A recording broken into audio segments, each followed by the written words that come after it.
So, welcome to my new setup. Please excuse the mess back there. I have not fully finished unpacking, but I figured I might as well get started.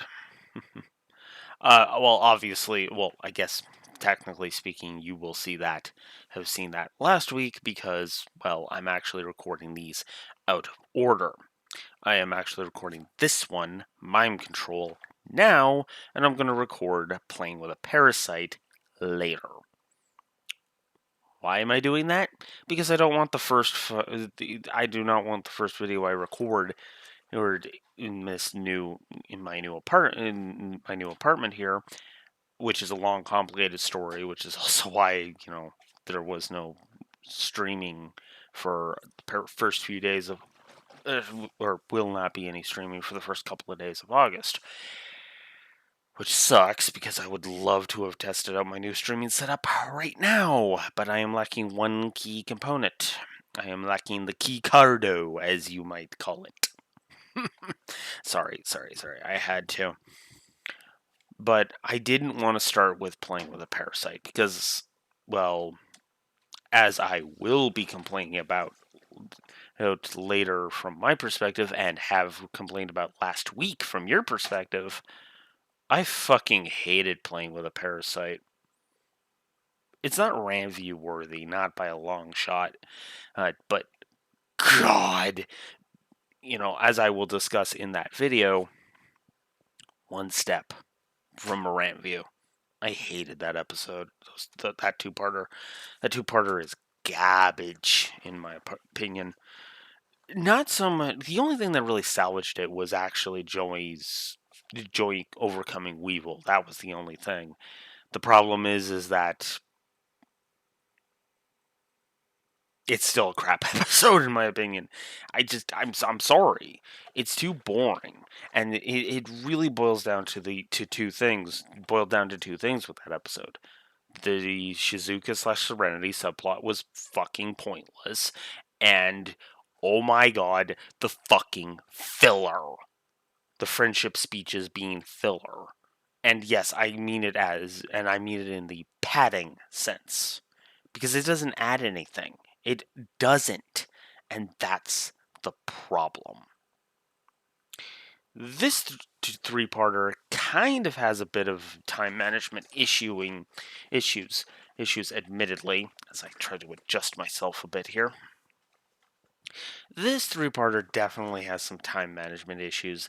I'm not going to lie about that, but it was definitely better paced because what this three-parter tries to go for is tension. And it actually succeeds because of different things. Even if you ignore the God 5 combo being easily destroyable and Gem Defender being borderline a Mary Sue card, when it comes to the battle phase, the whole Jam Defender Revival Jam combo being ridiculous as fuck. Yeah. So, I am less prepared than I probably should be, but I,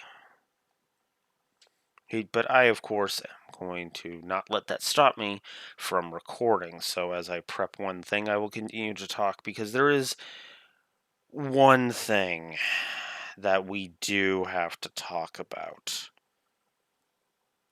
And unfortunately,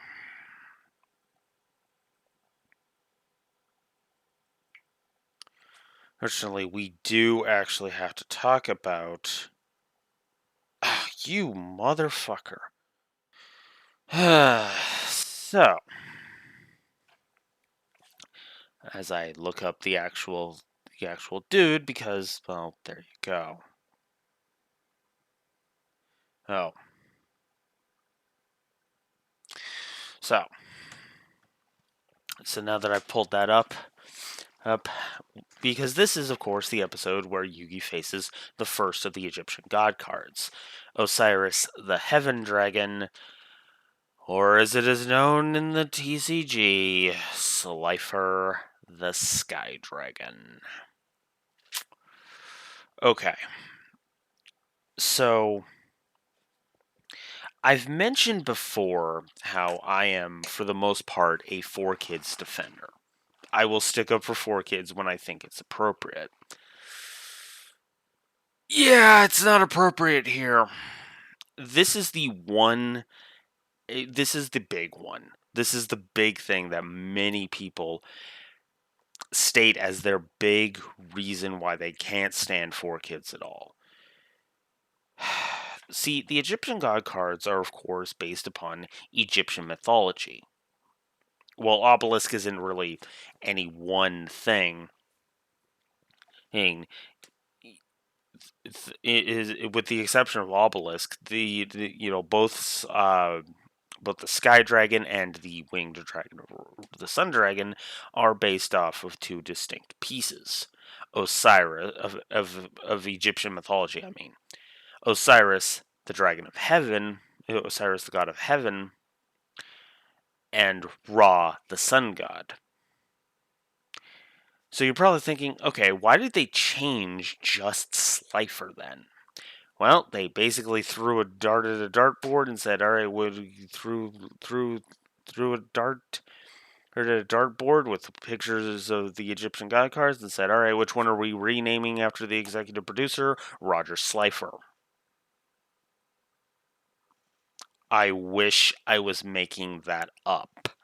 But no, it is actually named after a dude named Roger Allen Slifer. Who unfortunately passed away. Because he got into an accident he ended up dying because of that accident. It took 3 years for that accident to kill him, but there it is. Yes. Now, the thing with Slifer the Sky Dragon, again, the naming it Slifer the Sky Dragon, that makes that way less forgivable, even less forgivable than it already is because Slifer was renamed in the anime, in the 2000s. I want to remind you that this man passed away in the 2010s. Now, for the record, I also don't mean any ill will towards Roger Slifer or anybody who knew him, because again, it's not his fault that his people frickin' wanted brownie points, right? I don't have concrete evidence as to why the change happened. All I have is speculation. But really, there is no excuse for this one. Not this one key component. And it really is kind of awful that this happened. As you could have literally have done this with any other card in the entire, any other card, right? That you could have literally have called some generic monster from way later and call it, Slifer the Sky Dragon there, and it would have made more sense, you know? I mean, you could have literally called it Slifer the Stardust Dragon for all the frickin' relevance it was. Now, granted, they chose to do it this early, but that's beside the point. But I know, I'm belaboring the point. Now, why do I say this right off the bat? Well, I basically wanted to get the 4Kids bashing out of the way right now, so that I don't bog down the rest of this video with it. Now you're probably thinking, okay, you're usually not this mean about name changes, Blue Wolf. Why are you being mean about this one? The reason I'm harping on this one specifically is because if you know Egyptian mythology, this is all the more inexcusable.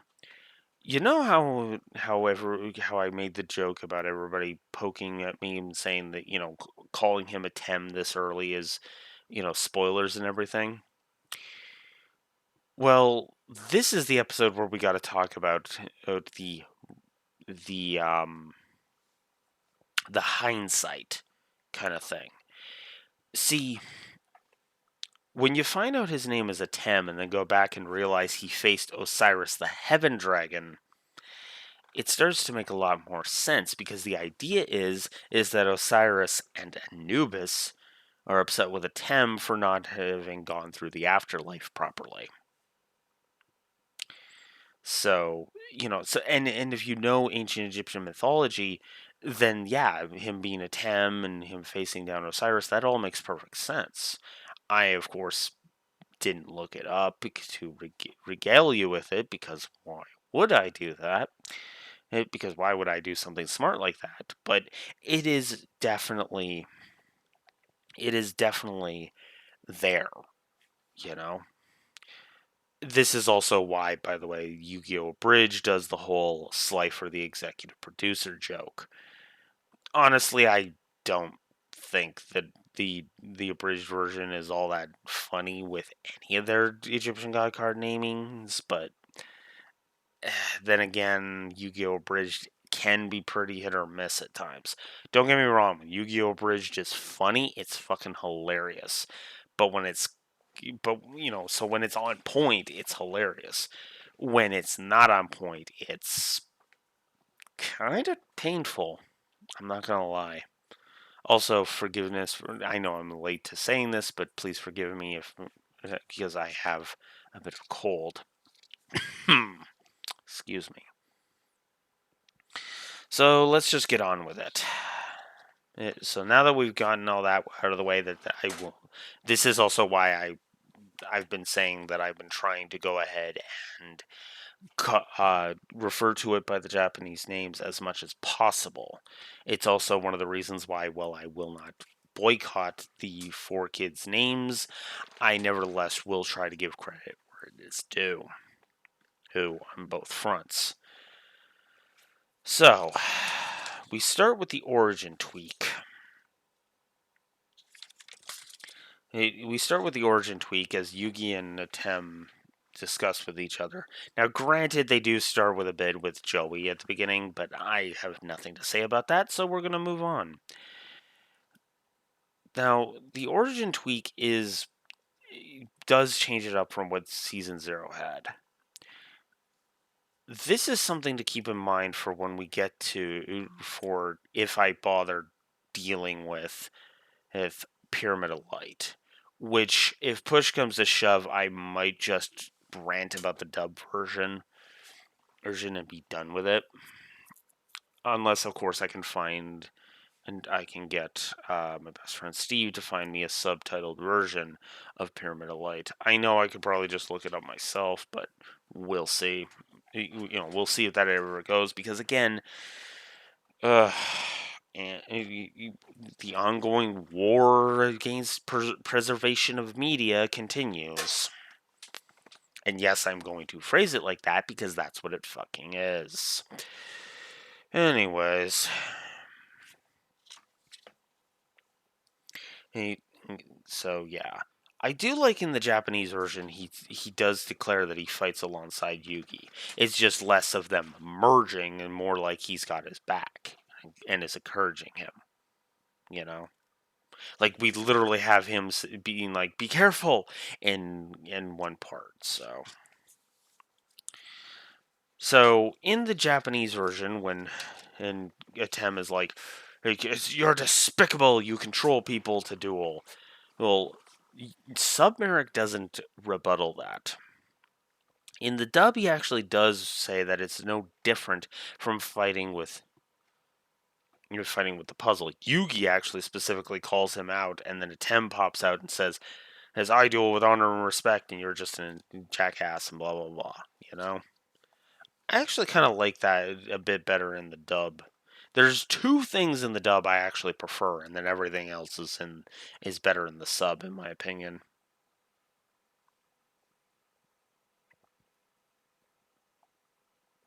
Speaking of which, we then get a scene of Yami and Bakura entering the museum, and discovering the Millennium Tablet, which he doesn't know about in the sub, but he does know about in the dub, and talks about how he will gather the 7 Millennium items in the dub.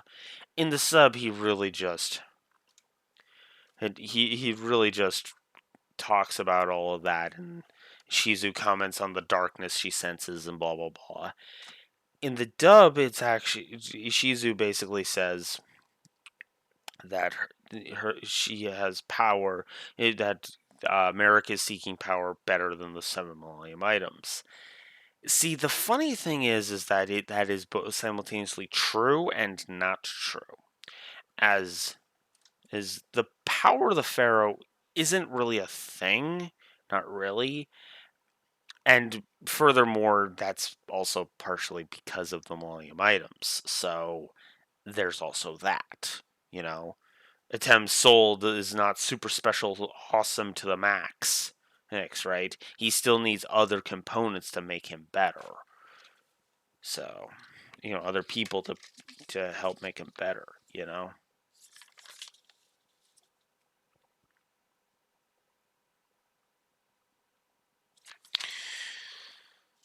So then Marik does some taunting in the dub, and in the sub it's basically he's talking about I will defeat you and blah blah blah. I like that in the dub Tim is just like I've heard enough, and my note here literally just says is same here Tim, half of part 1 has gone by already. Yeah, because the duel finally starts halfway through the bloody episode. This is what I mean when I say that there are pacing issues in this series, because there are pacing issues all over the goddamn place in this show, and it's kind of getting irritating to go through. It really is. I am getting so sick of these issues. These issues. It's actually starting to piss me off a bit. So the duel begins, and we have and I basically have nothing to say about Marik's first few cards, except for Wormdrake in the dub being the first of the Double the Stars dub error. Here, give me a moment. Sorry about that. Where was I? Where was I? Ah, yes, Wormdrake, the first of the Double Stars error. This is not the last time a monster will have 8 stars when they're only a 4-star monster. 5B's dub actually has that same error. I'll be paying attention to see if I can spot any other ones too as we go through this. So then, in Humanoid Wormdrake is fusion summoned by combining Humanoid Slime and Wormdrake, and then we are introduced to the spell card Quick Attack. Oh, wait a minute. Actually, now that I'm saying that out loud, didn't we have the Quick Attack actually show up earlier?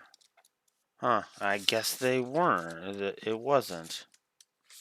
Yeah, I guess this is. So we have Quick Attack show up, which is of course to get around the whole summoning sickness ruling for fusion monsters, which is all right. I mean, I guess you have to have a gimmick card, or which, I mean, I guess to turn a combo in season 3 from a 5-card combo into a 6-card combo for basically no reason. Although I suppose 5 cards actually makes a bit more logical sense. I mean, you could have made that, but whatever. Regardless, we are then introduced to Revival Jam, the Mary Sue monster. This starts the line of invincible monsters that kind of started to purvey more so in the real card game than in the anime, funny enough. Although the anime would have plenty of indestructible boss monsters going forward. So then Yugi brings out Buster Blader, but of course Buster Blader fails because of Jam Defender, a combo that really pisses me off. But anyways. And then sirens go off as Nightmare Steel Cage is activated. All cool cards. Alright. So then Osiris the Heaven Dragon descends and says I spell it wrong. And then we get introduced to Pot of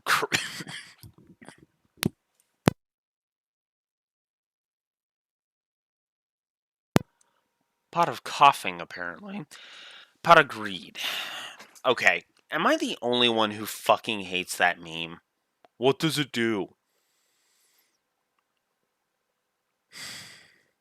I'm sorry, I fucking hate that meme. Now, granted, I can be seen as one of the biggest meme people.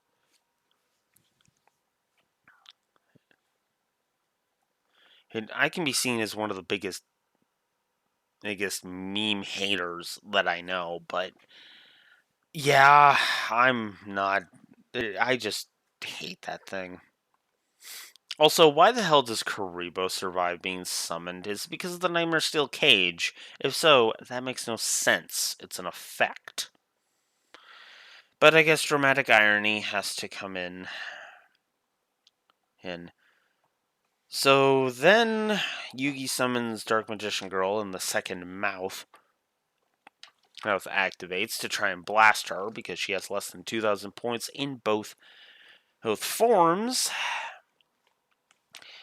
And then magical hats is used to protect her, and magical cylinders meant to send a blast back, which doesn't kill Osiris the Heaven Dragon because Osiris the Heaven Dragon is protected by a Mary Sue combo.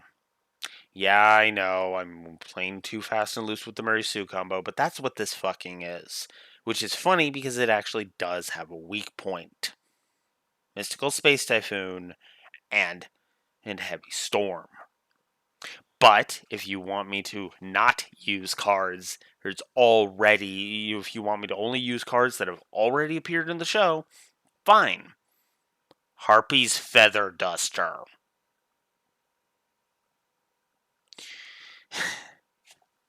Point for later on this season, no less. So then infinite cards and cards of safe return and are used to create a combo that'll keep Slifer's attack going up, up, and up, and up, which causes Yugi to despair because there is no way to defeat Osiris. And then Kaiba shows up and basically ends part 2 by saying, yes, we're already on part 2, by the way. Osiris doesn't even show up until the beginning of part 2. Yeah, that's how badly paced this is. Anyways, so Kaiba has this pep talk, which in the dub really does work. It's okay in the sub, but I actually prefer it in the dub. As I said, it's one of the two things means that the dub does better for me. Hey, the other is, of course, the whole rod versus puzzle debate. That's it. That's literally all there is. So then Kaiba figures out the weakness. I get sick and tired of the fucking repetition of the episode.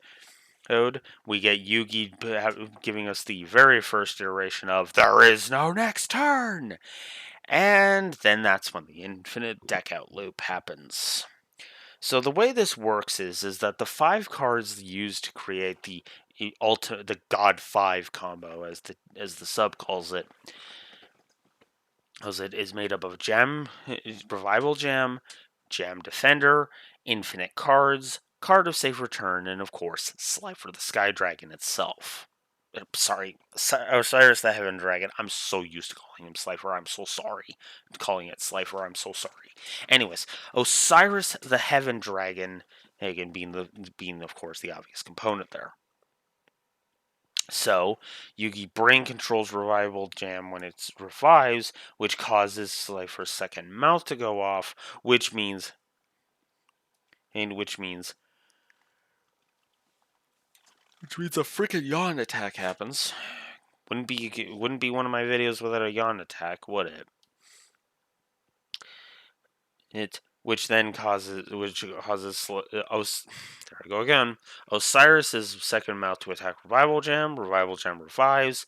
Marik draws 3 cards. Herds, and then Slifer attacks again. revive, draw, attack, revive, draw. And it just keeps going on until Marik can't draw any more cards from his deck, and thus he loses by deck out. The original, anime fans, first Dormammu I've come to bargain thing. Oh, I guess there is a couple of things I meant to talk about on the other side, but they're not that relevant elements. I mean, it's just a complaint at Honda because of the whole your place in the tournament will be lost thing, and Seto also implying that he didn't actually fix the records. I still call bullshit on that. I'm not ever letting that fucking plot point go. Duelist Kingdom should have fucking counted and put him at 3 stars. Or put him at 3 instead of 2. I'm sorry, I hate that plot point, and I will forever hate that plot point.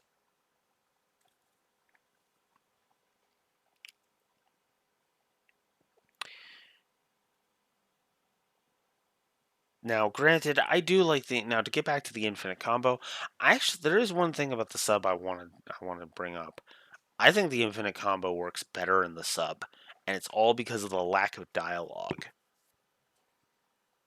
Like when the loop is actually happening, it's actually really damn. It's more effective. Like to just watch it play out because we don't have Marik narrating exactly what's happening. But that's just me. So then Yugi is awarded with Osiris. I'm sorry, I've been so used to calling it Slifer. I'm trying. I swear to God, I'm trying. Thank God I don't have to talk about individual god cards too much more. I think there's like what? I think there's like what? 3 or 4 more times in the entire show that I'm going to have to individually speak about which one is which.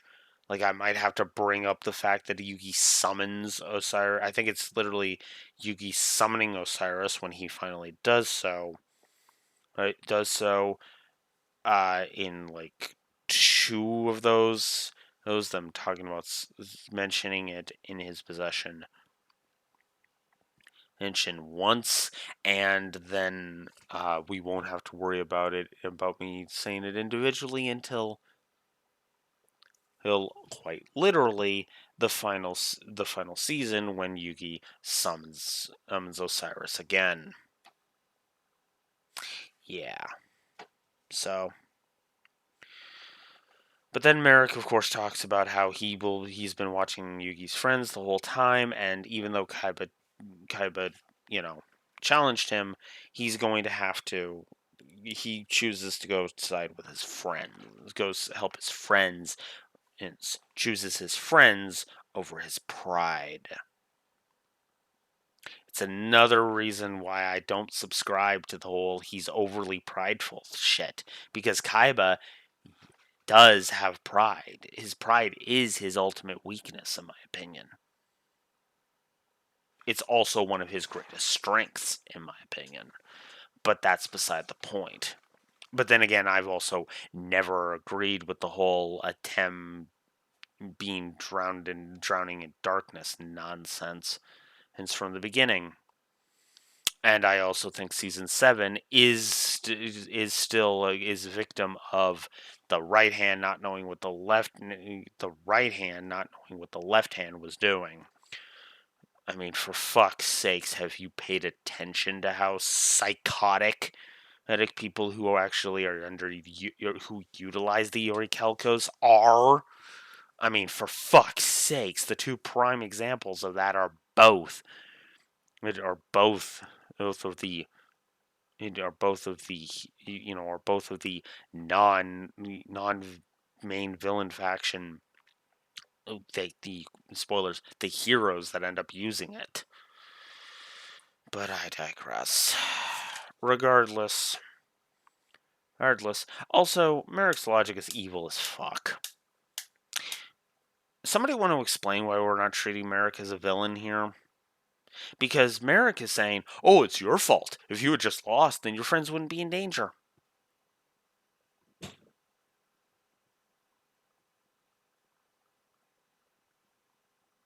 Yeah. That was my belief of that statement dropping to the floor like a stone. I couldn't have timed that better if I tried. Regardless.